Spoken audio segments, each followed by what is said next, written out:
It's my pleasure to be here this evening to ask you to join together with me to welcome Les Brown for his third in a series of 4 classes. Les is one of the most inspiring, motivational teachers in America today.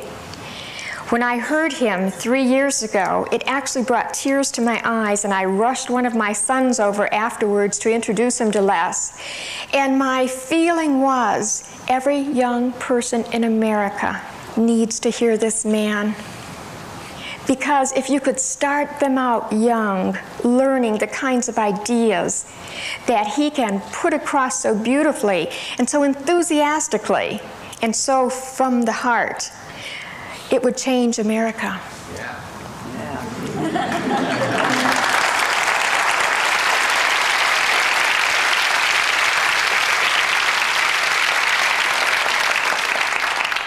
And I knew when he was here before, we'd be having him back again. You know how you just know some things? And so I'm just thrilled tonight to introduce to you Les Brown.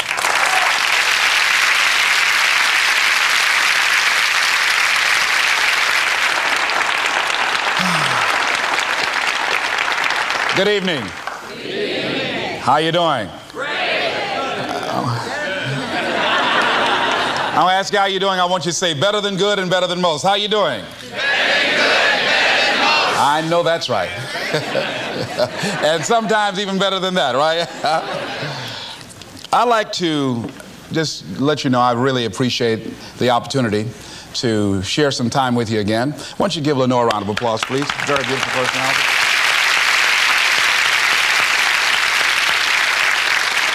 I'm very, very supportive of this ministry.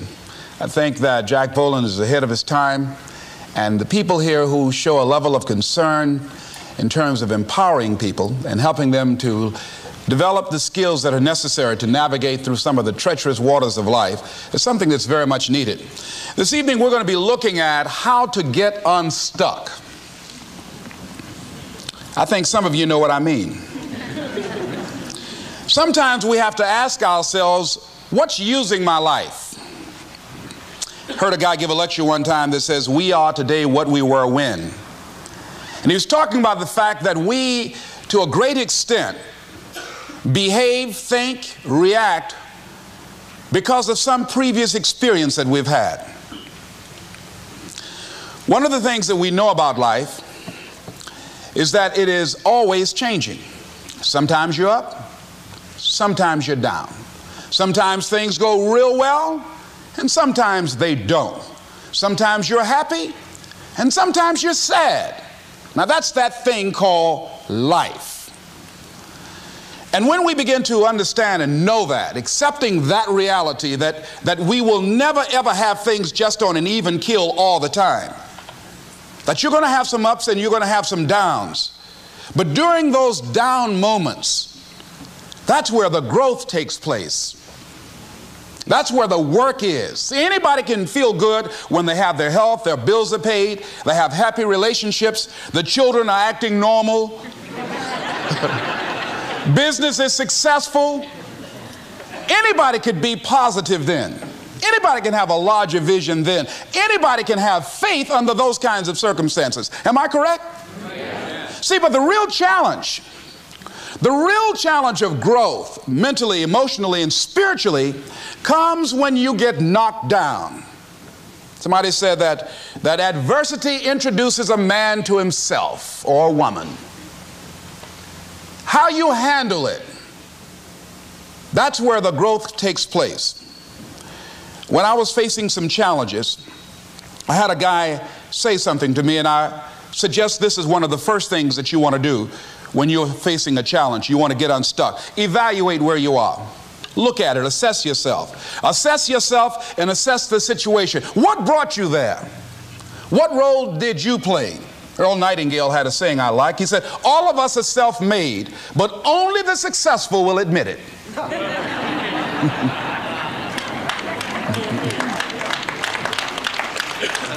What has brought you to this point? What did you learn from it? Are you learning anything, or are you doing it over and over and over again? Somebody said that insanity is doing the same thing in the same way, expecting a different outcome.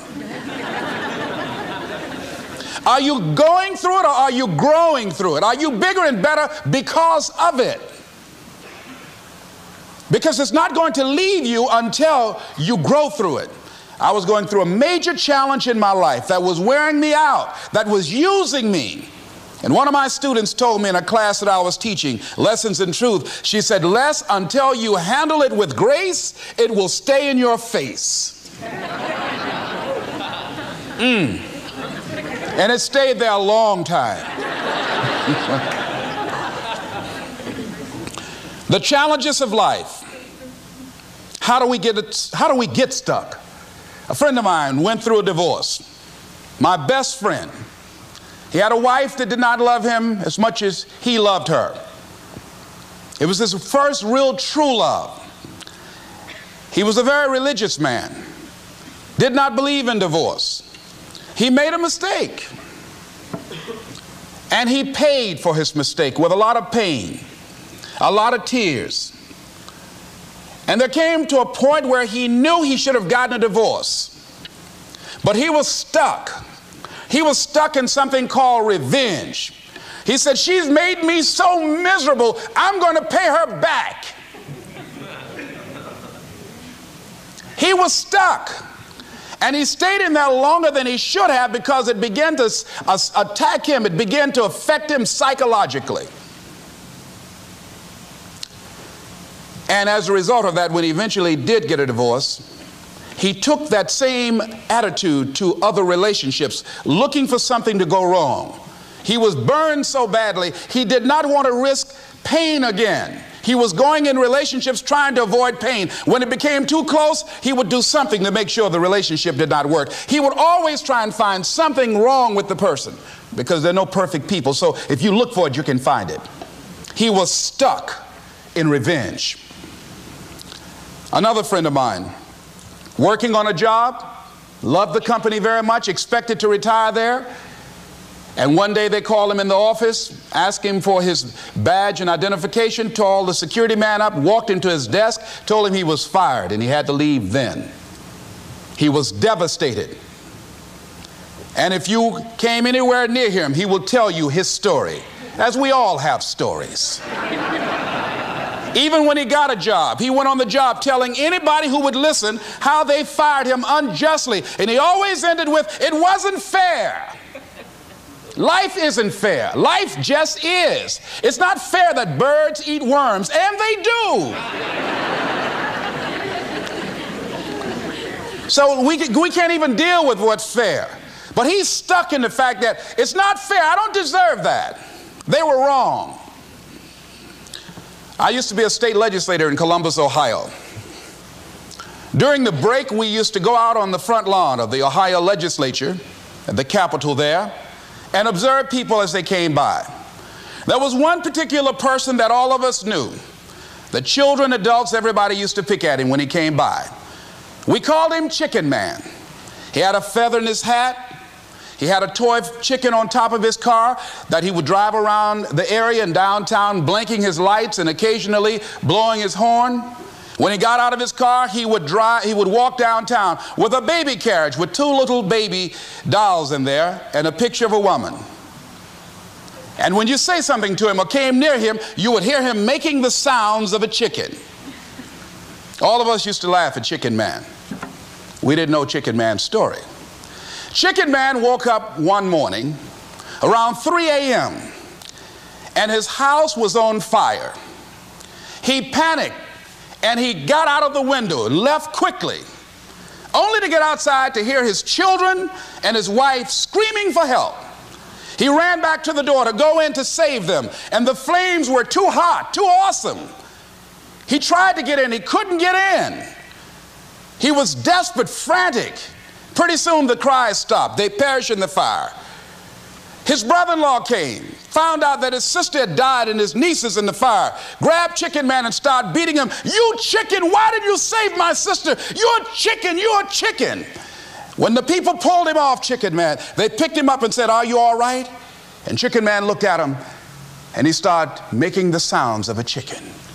he never ever overcame that tragedy. He was stuck from that experience. None of us knew why Chicken Man went around with this picture and these little dolls. I remember when I was stuck in anger for a long time, when I made a commitment to my adopted mother that I was going to purchase her a home. I'll never forget the experience of working real hard to get the money for the down payment. Someone had told me of a beautiful home in an exclusive area of Miami. I went to see it, took my mother there, and she said, yes, I want it. It was on the water. We went to the closing. My attorney said, Les, have you had a title search? I said, what's a title search? Well, we just take a couple of days to check it out and make sure there are no liens against the property that you might have to pay if you buy this home. The guy who was there selling me the house, he said, listen, he said, the only reason that I'm selling you this house and selling it at a loss is because I admire the fact that you want to purchase this house for your mother. I have another guy who will give me substantially more money, but I like you. And I've got to get back to Philadelphia. Now, if we cannot consummate this deal now, then the deal is off. I said, there are no liens against the property? He says, no, of course not. I looked at my attorney. I said, I believe him. I'll sign. She said, Mr. Brown, I'm not questioning his honesty. She said, but business is business. I signed that contract. And we had a big celebration. Everybody in the neighborhood was talking about Leslie coming home, one of the twins that Mamie adopted, to buy her a home. Child, isn't that nice? God is going to bless him. A few weeks later, I received a letter, a registered letter, indicating that the house was going up for sheriff's sale on the courthouse steps. A man had filed a $12,000 lien against the property because the previous owner owed him that money. And if I did not come up with $12,000 in 30 days, he was going to sell the house to the highest bidder.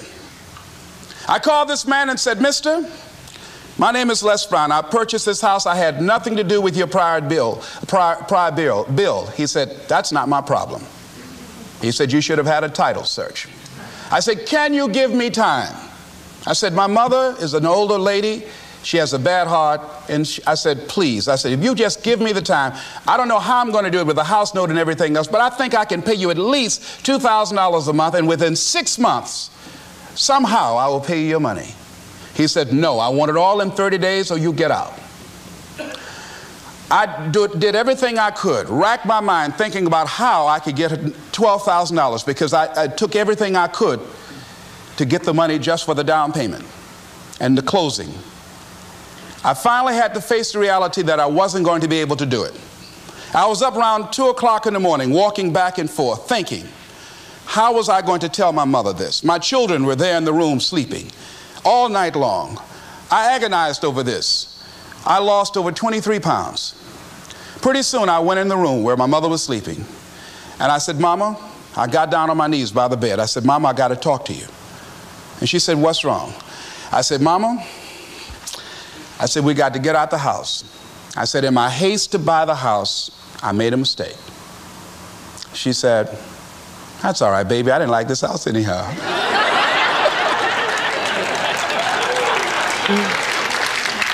I said, Mama, you told me you loved it. I brought our friends out here to see it. She said, you know I have arthritis in my knees, and I don't like going up the steps, but I knew it made you happy. You loved it so much. I said, Mom, I've lost 23 pounds agonizing over this.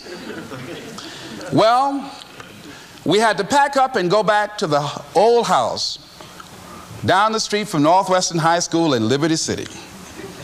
All those neighbors who came out and saw us leave, those neighbors were there as we were coming back. We went in the house, the roaches were playing cards saying, come on in and take a hand. I was wiped out. I was embarrassed and humiliated. Words cannot encompass the symbolism of what I felt. I remember when I was unloading the furniture and I began to cry. My sister came by. You know you didn't have any money to buy no house, Mr. Big Time. hadn't given me a quarter. You know mama got a bad heart now, y'all, back where you belong. As I was crying and my head down, taking furniture in, my mama said, hold your head up. I said, Mama, I just feel so bad about this, Mama. She said, hold your head up and dry your tears. You have nothing to be ashamed of. And I did, as we unloaded that furniture in that house. For several weeks, I was numb. I was immobilized with anger. If I had seen that guy, I was thinking about flying to Philadelphia. I had all kind of dreams about him. And I didn't want to hit this guy here. Hitting would have been too good for him. I just wanted to just grab him and just bite him. I just made him found him. They say, well, we found this guy just chewing on him. Beating would have been too good for him. I'd have just bit him every time he... I'd have been like a Doberman pincher. Yeah? God would have said, I thought I made everything, but I don't know where this came from. I was reading a book on forgiveness. And they had a line in there that says, forgive and grow. I had to let that luggage go. You see, your mind is, you know, when you go into a service station to get gas, you don't go in there and just start pumping. When you push the lever up, it clears the previous bill. By the same token, if you want to begin to move, you've got to clear your mind of all the unnecessary luggage and baggage that's weighing us down. I couldn't move. I couldn't think about what am I going to do to get out of this situation, because I was so concerned about what happened and what he did to me and how bad it was. I was so stuck in that I couldn't even focus on what I should have done. Feeling sorry for myself and angry, and none of that was taking me anywhere. So pretty soon I learned through effort, made a conscious, deliberate, determined effort. I had to let it go. I had to forgive it. Let it go and begin to focus on developing myself. And I say to you, you're going to have people to do things to you. Things are going to happen to you. And the most important thing to do is to harness your will and let it go and move so you can grow, so you can get on with your life. It doesn't matter about what happens to you. What matters is, what are you going to do about it? Amen. What are you going to do now, Les? Huh? How long are you going to tell everybody at the bus stop and anybody who would stand and listen to you? How long are you going to repeat the same thing over and over and over and over and over again? How many times do we have to hear that? Don't go around telling people what your story is. Everybody has a story. 80% don't care and 20% glad it's you.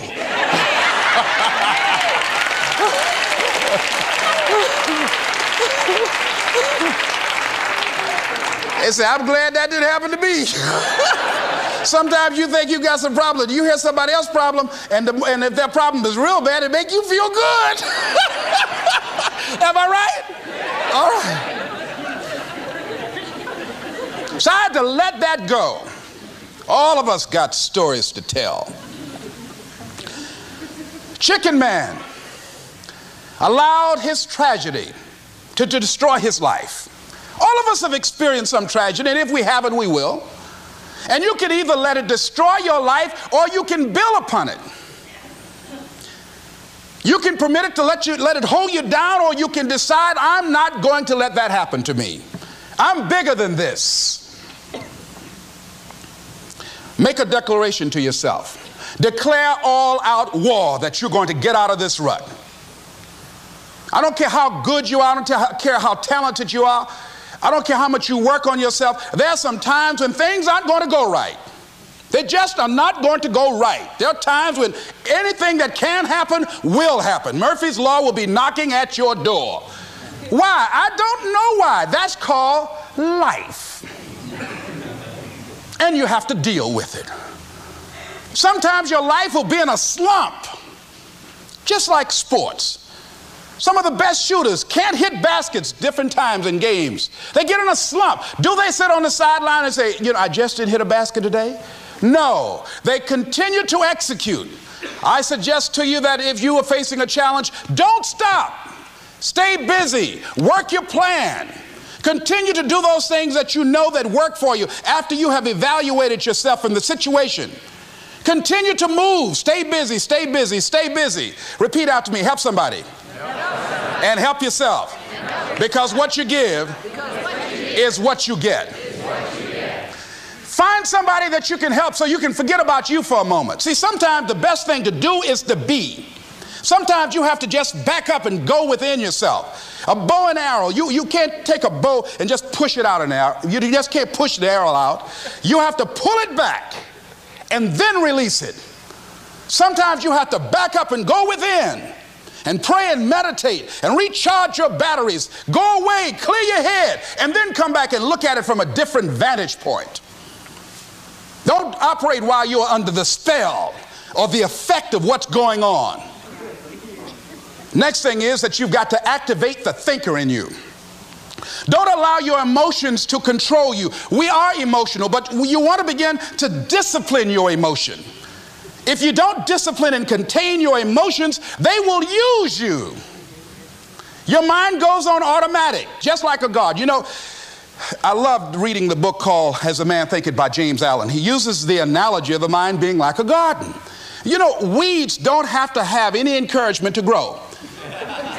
You don't have to water them. They don't have to get sunshine. They don't have to have fertile ground. They will grow through the cracks of a sidewalk. Am I right?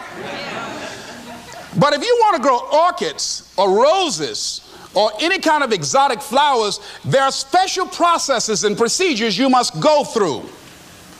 Well, by the same token, you don't have to force yourself or motivate yourself to think negatively, to be depressed, to hate somebody, to want revenge, to want to get back at somebody, to beat yourself up over the head, to feel loaded with guilt. You don't have to make any effort to do that. Your mind is on automatic. It will do that by itself.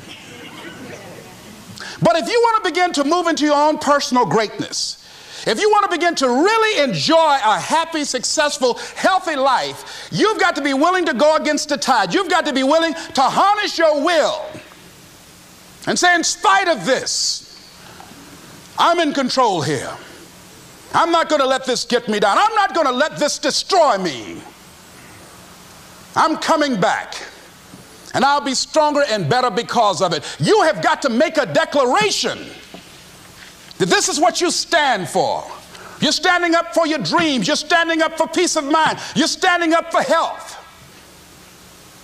You want it, and you're going to go all out to have it. It's not going to be easy. When you want to change, it's not easy. If it were in fact easy, everybody would do it. But if you're serious, you'll go all out. So yes, I'm going to turn this situation around. I'm not going to sit back and moan and cry over what happened and what went wrong and who did what. I'm going to do something about this situation. The next thing that is important is that expect things to get better for you, because they are. See, life is cyclic. You're not, whatever experience you're having right now, it has not come to stay. It has come to pass. Not to stay, just to pass. It's just going through. The biggest challenge is to know what's happening. This is a part of this thing we call life. This too shall pass. And maintaining perspective, putting it in perspective. I was doing a training at a college, and it was a 2-day training during orientation. And in the training that I provide, I'm a motivational speaker, but I conduct processes in personal dynamics, where people begin to go through changes that stimulate the right and left hemisphere of the brain, enable them to see themselves differently. I conducted this particular simulation with these young kids, 17 and 18 years of age, so that they would begin to see how they make decisions and how they would survive in this particular simulation process we gave them. We had them to do it individually and then collectively. Over 30% of them wrote down as their first option, in order to survive, they would commit suicide. First thing they wrote down. Suicide among young people has increased 300%. Over 5,000 will successfully take their lives this year. Why? Why did they do that? I said, I was so shocked. I said, what do you mean? Well, at least we would not suffer. And then they had the nerve to write down all of the other things they were going to do after they committed suicide. say, listen, Kadumbo. No, when you come up with a permanent solution for a temporary problem, that's it. Game's over. That's it. You're not going to do anything. Anybody wrote suicide at the top, you can put your pencil down. See, a lot of us, because of our limited vision of ourselves, a lot of us who begin to focus on problems and enable them to overwhelm us, we begin to think that we have no options. We begin to believe that there's no way out. Repeat after me, there's always a way. Where there's a will, there's a way. Shake somebody's hand on your right and left and say, I'm unstoppable.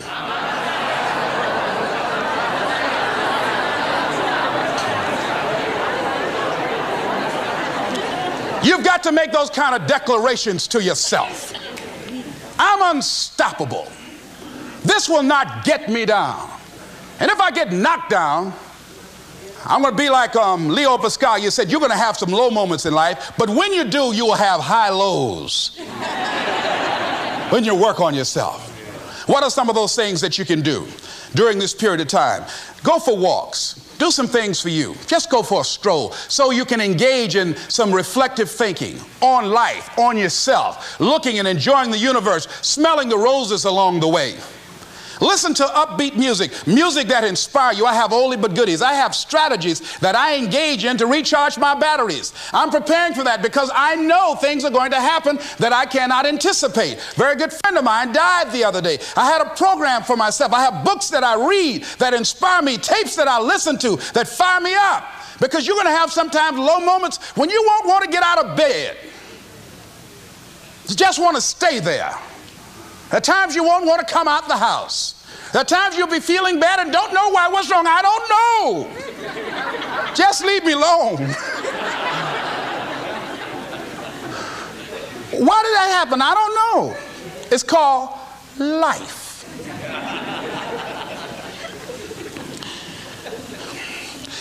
The other thing is take full responsibility for your life.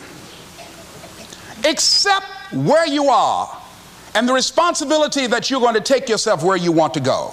Someone said we have two primary choices in life. We can either accept conditions as they exist, or we can take the responsibility to change them. See, a lot of people want to exempt themselves from taking responsibility. All they want to do is talk about the problem. Every time you see them, they'll tell you their story over and over and over and over again. No, no. You want to take responsibility for your life. I got me here, I can get me out of this. And I'm getting out. I'm not going to be a volunteer victim. George Bernard Shaw said there are two kinds of people in life. You know, he said those that make things happen, those that watch things happen, and those that don't know what happened. And he said the people that get along in this life look around for the circumstances that they want, and if they can't find them, they make them. They create them. So part of beginning to get unstuck, you've got to decide that the behavior pattern that you have adopted doesn't work for you. You've got to change your strategies, and changing your strategy means reinventing your life. Recreating you, and you have the power to do that. You can decide that you're going to change, that you're not going to be a wimp. You can decide that you're going to stand up to life. You can decide that I'm going to live each day as if it were my last. You have the power to make that decision. You can decide I'm going to work on myself and develop myself. I'm going to empower me. And all of these things that are happening to me right now, they're just temporary inconveniences. They're not stronger than I am. I'm in charge here. Next thing is separate what you do from who you are. That's what the guilt trap is about. See, a lot of folk won't let you forget what you used to do or what you have done, what mistakes you've made. All of us have made some mistakes in life. All of us have done some things that if we had them to do over again, we wouldn't do it again. There are a lot of things that if I had it to do over again, if I knew then what I know now, I would have done it differently. Well, it didn't happen that way. And that's what you call life. I didn't do it like that. Oh, you don't want me to live that down? on, how you want to keep on putting that in my face about what I did. Guess what? I'm not interested. That's what I did then. Won't do it today, so you are picking on an innocent man. Hello.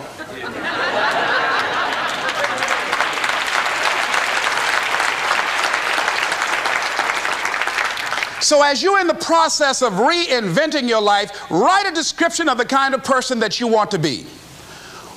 What are the things that you must overcome? What qualities about your personality you know that you're going to have to change because those particular characteristics are liabilities to you? What are your assets? What are your strong points? Look at and evaluating yourself to make that determination.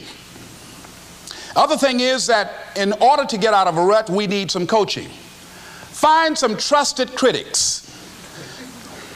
People that you know care about you and love you. So there's some things that keeps us from growing and getting out of ruts. Number one, we identify with feedback. We take it personal when someone wants to give us some feedback on where we are falling short and tell us about our blind spots. We want to have everything being positive about us. We're not perfect. It hurts. I have a friend who's a trusted critic. I don't like him, but I love him. He doesn't tell me the things I want to hear. He tells me what I need to hear so I can grow. It hurts. It hurts when he put me on the hot seat. I can't stand it. But that's the only way that I can grow. And I'm glad that he loves me enough to risk our friendship to tell me what I need to hear, not what I want to hear. Get a support group, somebody that you can talk to. People who perhaps might have a similar problem. Support groups are very powerful, that you can share some of the challenges that you're going through. And it might be a situation where one person can give you an idea of how they handle that situation and create an opening for you. Begin to stimulate some possibilities in your mind on how you can resolve the problem. We can't grow by ourselves. As I mentioned before, we grow from people and projects. The other thing is about life, when things happen to you, when you permit things to use you, you can't change the past, but you can interpret. You can reinterpret how you see it. For years, I was going around with a heavy load on my shoulders, feeling bad because I was adopted, doing interviews for adoption agencies and foster homes. And I was on television once, and I told these people in this particular interview that I was giving away my twin brother and I when we were 6 weeks of age. A friend of mine, fortunately, was listening to the program. And she said, Les, I'd like to have lunch with you. And so I went over to see her. She said, when a woman carries a baby for 9 months, feeling that life movement in her, it's automatic and natural for her to learn to love that baby, to expect it to come here when she bears the pain to bring it into the world. Your mother, Mamie Brown, when she came in to adopt you guys, she didn't go through that process. She looked at whoever your biological mother was and said, I'll take him. You weren't given away less. You were chosen with love.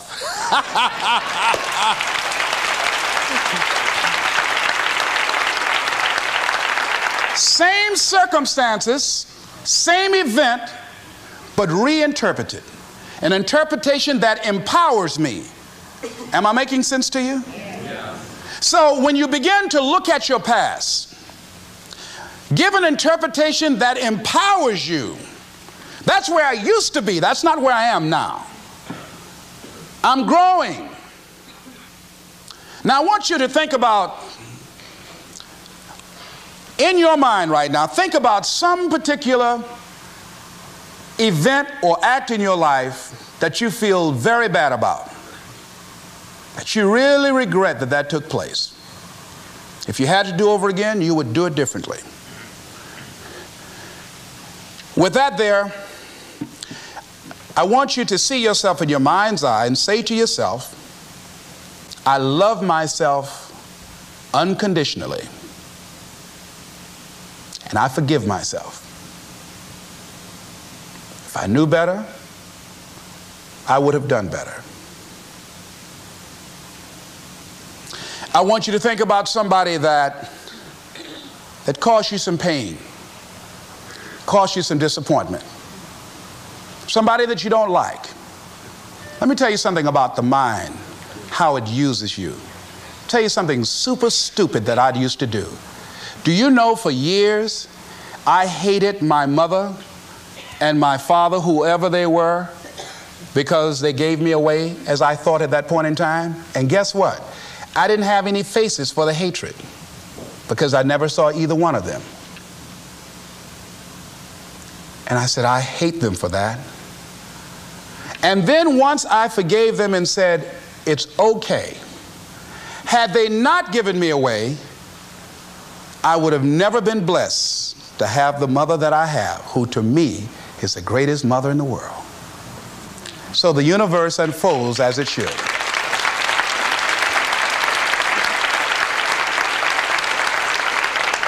But when I went through this process, saying forgive them, I remember in my mind as I was trying to picture these people, I had two individuals in my mind standing there with no faces because I didn't know how they look.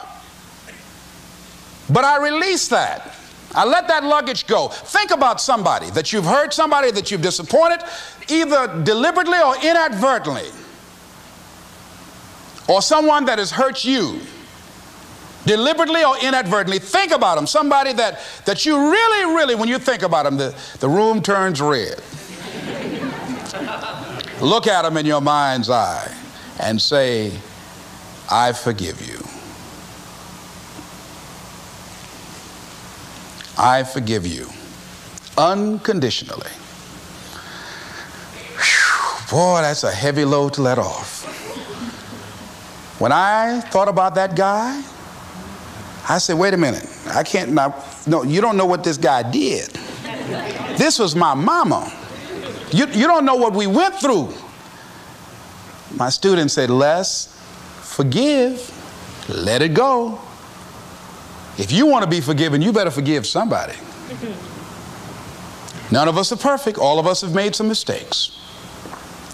And it wasn't easy. It's not easy forgiving, am I right? It's hard. See, everybody won't forgive. They say, I forgive, but I don't forget now.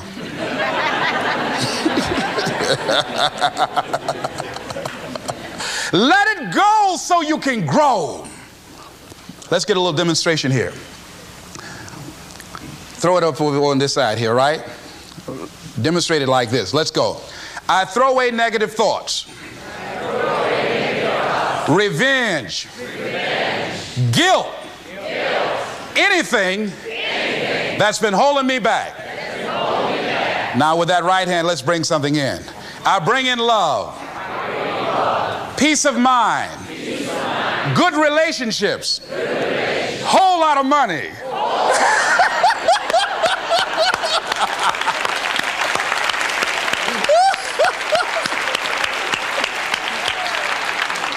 I don't know why people raise their voices when we say a whole lot of money.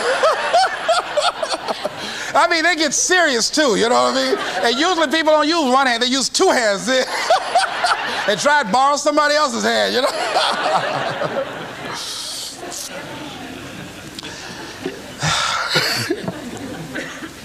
Reinterpreting our past. Understanding and knowing that we can move from where we are.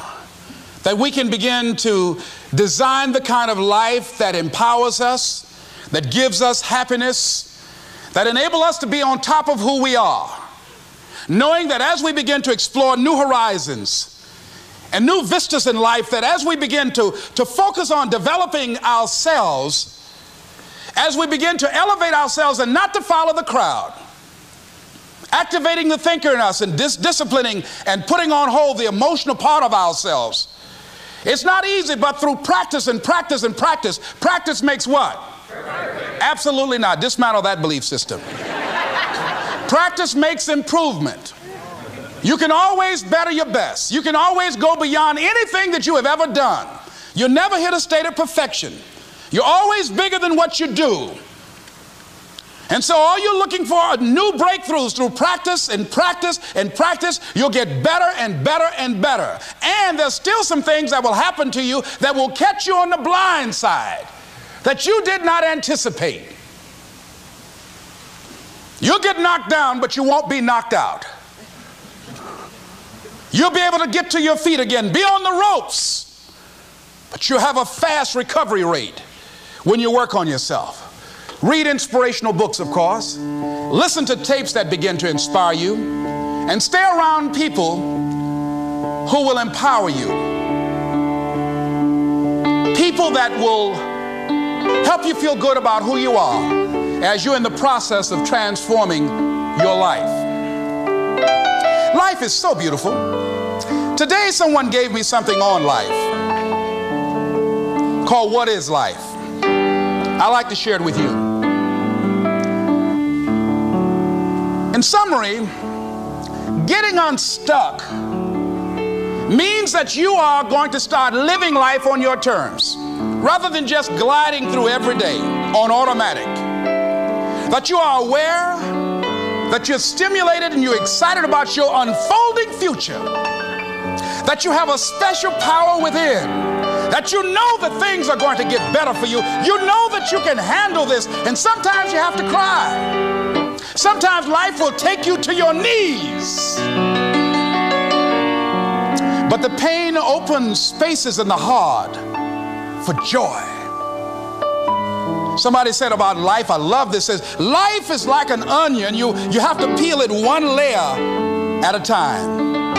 And sometimes you cry.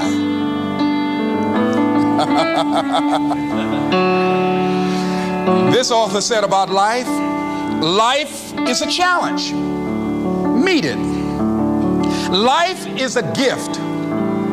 Accept it. Life is an adventure. Dare it. Life is a sorrow. Overcome it. Life is a tragedy. Face it. Life is a duty. Perform it. Life is a game. Play it. Life is a mystery. Unfold it. Life is a song. Sing it. Life is an opportunity. Take it. Life is a journey. Complete it. Life is a promise. Fulfill it. Life is a beauty. Praise it. Life is a struggle. Fight it. Life is a goal. Achieve it. Life is a puzzle. Solve it. Isn't that beautiful? I love that.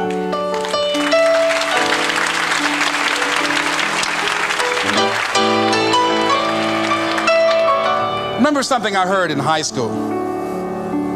It's called, I met a man today. At first I said he's Irish, for he has an Irish way.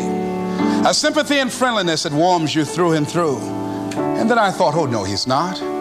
He really is a Jew. His eyes so dark and eloquent, like eyes of pearl, like those of Peter maybe, or perhaps Emmanuel. He stood there with a quiet grace, so slim he was and tall. I knew he was an Englishman and not a Jew at all.